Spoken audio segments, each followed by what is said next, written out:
this week Army's defense will be without 3 of their leading tacklers. And Coach Ellerson told us that's going to affect how often they put pressure on Temple quarterback P.J. Walker. Coach, you told us about how experienced and how athletic this guy is. I was just listening to the huddle, and it was Steve Lobotsky talking to his offensive line saying there's 2 things I want you to pay attention to. That's cadence and take care of the football. Cadence, take care of the football. Back up to you, Dave. Coach Bowden came out of the locker room. He said, I'm confident in this team. He said, we've fought them nail and nail.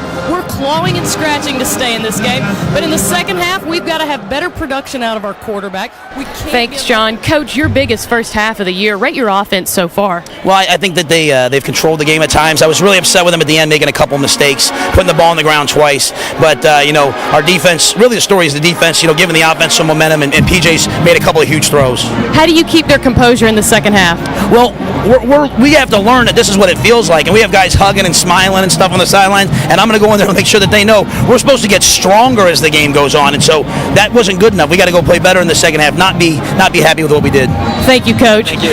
And like Coach said, talking about the defense, Nate D. Smith stepping up at middle linebacker, switched only for this game, shining before the half, scoring the Temple's first defensive points of the game. John? Chris have already talked about James Franklin, but according to Gary Pinkel, growth through adversity has been Franklin's greatest takeaway after a season, just riddled with injuries. And Chris, you talked about his sophomore campaign and the big numbers that he Well, you won the title. You still got some replenishing to do. Give us a little preview of this year's team. Well, we recruited a pretty good class, but Angela here, you got to win every game. And you got to win them by 20. If you win them by 10, they're like, what happened? In the first half, the energy was nearly sucked out of Faroe Field. It wasn't until Randy Ponder's ejection for targeting that there was even a sign of life in this stadium with all the boos.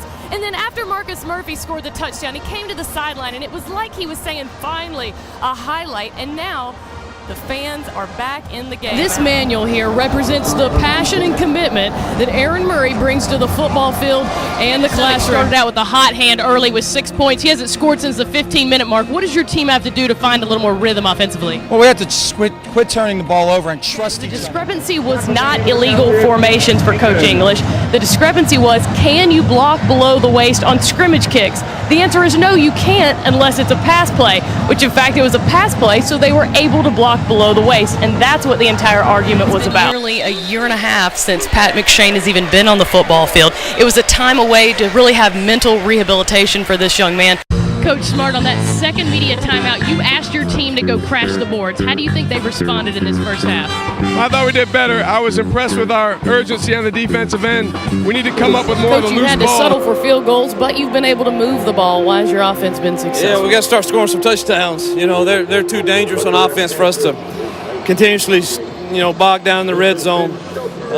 I've made some bad calls down there, and then they did a great job with their punter. They're pinning us back after I called the timeout and gave them 3 points, so they got a little momentum. We get the ball coming out. We got to get it in the end zone somehow. You're going to want to keep an eye out for Garrick Williams, number 74, the center for Wake Forest. He came out the first series with a tweaked right ankle. They taped it this last series. They put 3 rounds of tape on the outside of his shoe. Also, number 80, Andrew Parker, the tight end. He is out until the half.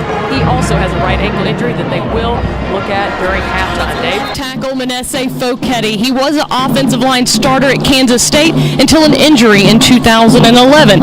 And that brought this young man to be a Buffalo in this Division II program so that he could find playing time immediately. And now he finds himself as a potential top NFL draft pick as a Division II player. John and Renee will have more on this story later in the broadcast. Talking about you being a professional retiree, what is it like being here tonight, getting to experience this game? Well, I coached for 57 years, and I was not able to do this. But I love the games that I've watched since I stopped coaching. I've sat in the fans section. I don't like it up in the press box. I like it out here where I can hear the band. Coach, nice capitalization by McIntosh on that last drive. What does your offense have to do to keep that momentum going in the second half? Well, we got to continue to keep the chains moving. We've had some third downs that we haven't converted. We had the fourth down that we didn't convert. We've got to make sure we convert on fourth and third down. Got a chance to catch up with Coach English. I literally was running out of the locker room with him. I said, how about that offense intensity? He said, Angela, I wasn't even paying attention to the offense. I was totally focused on the defense. And he said, our identity is going to come with playing 4 quarters of football. Coach, a year ago we talked about Tanner Price, and you said it's so hard to ask a freshman to lead your team, but the scales have really tipped for him this year. Well, I think a little bit of experience. We knew we had a great kid. You know, last year I didn't think Tanner played as bad as There's a lot of people in this community that's very proud of you, not just for your wins, but for something else you've done in the community. I had the pleasure of going over to the Emily K Center yesterday, and it was awesome. Tell us a little bit about that and the history. Well, the Emily Krzyzewski Center is named after my mom, and my mom passed away about 15 years ago, but it's to help inner city kids in Durham. Now, when you talk about Rutgers football and you think of your future and your rehab, what does this program mean to your future and rehab? This program means the world to me. This is who I was. This is how I got hurt, playing for this program. And now knowing that my jersey number is retired, now I still put in the hard work. All the hard work I learned here goes into my hard work at rehab. It's Delaware that has the touch offensively here in the second half, creeping back in on the College of Charleston, 34-48. And a whistle blown in favor of the Cougars. The College of Charleston needs to get something started offensively, just 1 for 7 from the floor. And that's going to come from getting defensive stops. You get in your offensive rhythm when you have that momentum from defensive stops, getting the offensive foul, the moving screen there. Hopefully that'll be kind of a catalyst for CFC's offense. In the first half, defense turned into offense. Coaches love to see that. In the second half, they've got to find a way to turn that defense back into offense and continue to get those second chance points offensively as well. Swing pass, Fry, short. Hopkins fights for it. Jump ball stays on this end.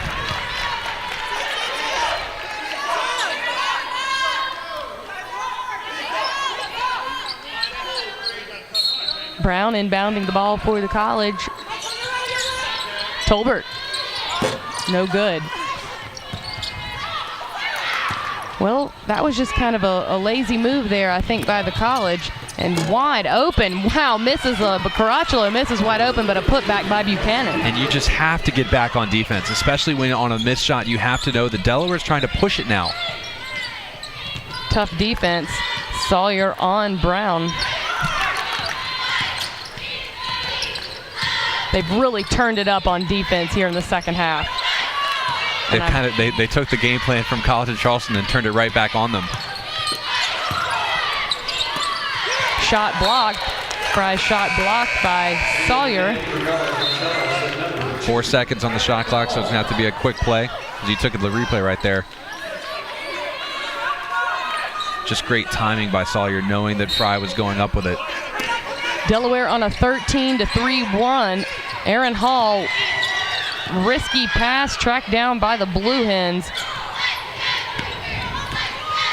Again, a 13-3 run by the University of Delaware here in the second half. Just breaking it wide open offensively. College of Charleston needs to stop the hemorrhaging, and it doesn't stop there. Caracciolo.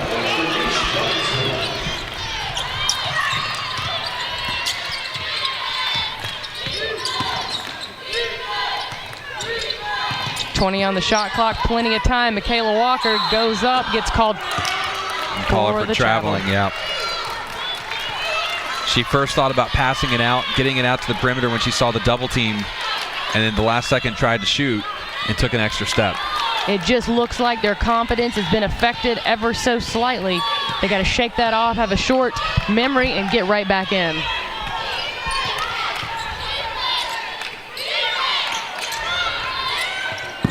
Too much by Green.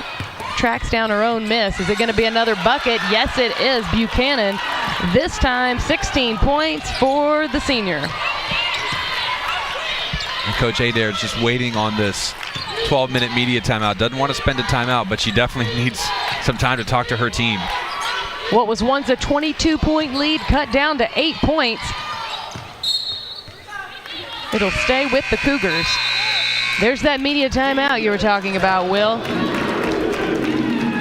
And you look, that was working for Tolbert in the first half, trying to get that contact. And right now they're just giving everything towards Delaware, getting the block right there out of bounds. College Charleston going ice cold in the second half. What was once a 22-point lead cut to 8. 8-point lead. They made it look so easy in the first half, but here struggling in the second half is the Cougars. When everything's going your way, it's easy to create momentum and gain off of momentum. Right now they have none, and they're trying to find it on every single possession. It's just not there. It was so easy in the first half. Everything came easy. Easy bucket made by Hopkins. And maybe something like that is what's going to change it. You know, getting a steal, getting a block, getting an easy bucket, regaining that confidence and that intensity. I think Hopkins can be a difference maker in this game if she just goes up with confidence. When she gets it, turns around and shoots. Confident right there. Buchanan, 19 points on the evening. Right, absolutely. And what Delaware is finding is their offensive rhythm. You have to cut into that because they're just going to keep scoring every possession unless you get defensive stops. 13 on the shot clock, nothing inside, back out, and Jill Brown doesn't like what she sees. So in the corner, ball loose, headed the other way. Frustrating for Tolbert, absolutely, but she knows that that's a play she can make. She can hang on to the ball, and she's going to get a quick breather here. So College of Charleston has led 99.9% of this game, but slowly creeping back into the fold are the Blue Hens of Delaware. Last year's CAA champs. And there's that intensity. It's just deciding to make a play. Trying to say, all right, I'm going to make a play on this pass. I'm not going to let this ball get to this perimeter shooter. And a great play by Bolden just to knock it out of bounds.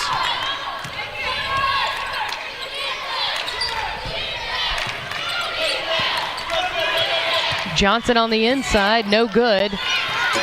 Put back, no good, and ball is loose, tracked down by Green. There's the stop. Let's see if you can get the points on the offensive side. Bolden, there it is. Big points, draws the foul, going to the line. Great job by Bolden, moving to her right, one dribble, pulls up, knows the defense is on her, but has the focus to hit the shot even though she's fouled. Could this be the momentum change the College of Charleston is looking for? Hopefully. You see Jazz Green gets the defense drawn down, kicks it right back out. One dribble from Bolden, and she pulls up for the jumper. Bree Bolden at the free throw line as a freshman. She plays nothing like a freshman. 65% free throw shooter. Averages 7 points a game and has 9 points so far this evening.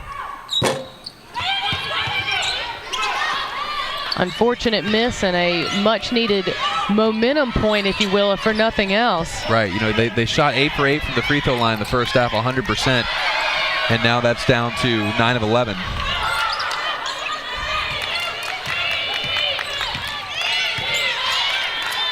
On the shot clock, ball loose. Tough move there by Brown.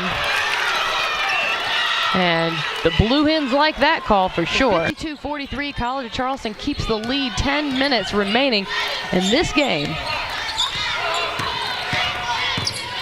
Great backdoor cut by Jazz Green. Fry scoreless here in the game. 13 on the shot clock, inside to Walker. Fouled and gets the 2 points. Great positioning by Hopkins. She pinned her defender under the basket. Great pass from Fry. They drew that up perfectly. And Hopkins makes it easy. When she gets the ball down there, she's not trying to do too much. She knows she has position. Turn and shoot. Opportunity for a three-point play by Hopkins and an opportunity for College Charleston to get that lead back up to 10, and she does it. Charleston, 3 great defensive possessions in a row, now looking to increase their lead here on offense. 9:19 remaining in this game. Pulling the trigger is Alyssa Fry, and an air ball tracked down by Bolden. Watch the shot clock. Nice moves by the freshman. Big time, Will Bryan. Bree Bolden knew that the clock was still running after the air ball, just pulled right up. Right there, that kind of 12-foot jumper range. Delaware wants to talk about it. They'll take a 30-second timeout. 57-43. College of Charleston with the lead. 9:01 remaining in this game. No points registered. Turnover there by the Blue Hens. Here come the Cougars. Can Fry get on the board? she does, and draws the foul. Headed to the line for a chance for a three-point play. Great play from the left side of the basket. Maybe not her strongest side, but she's able to pause, put the ball right back up. You see the transition where College Charleston likes to run. Great play by Bolden, but Fry just went over to the left side, goes up and gets the layup. Alyssa Fry gets on the scoreboard for the first time this evening. And sometimes that's all you need to do. You know, it's a layup. You see the ball go in. You have that confidence now because you know that the ball's going to go in the basket, and that could open up her outside shooting. Fry is CFC's all-time three-point shooter with 202 before this game.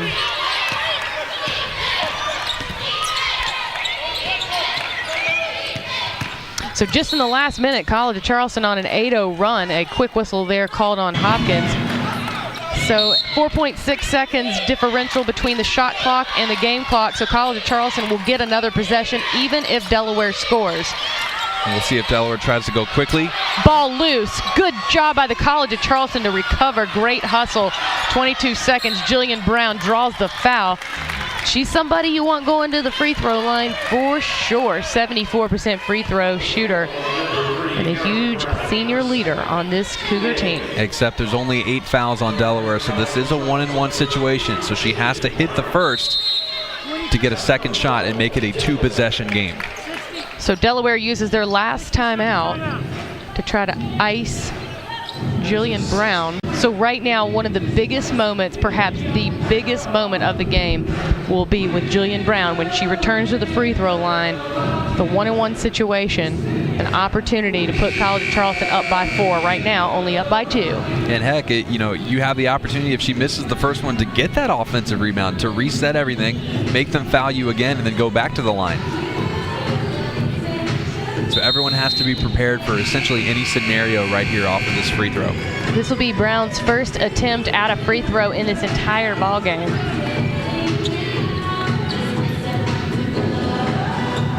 She's a 74% shooter, but it's always tough to get that first one.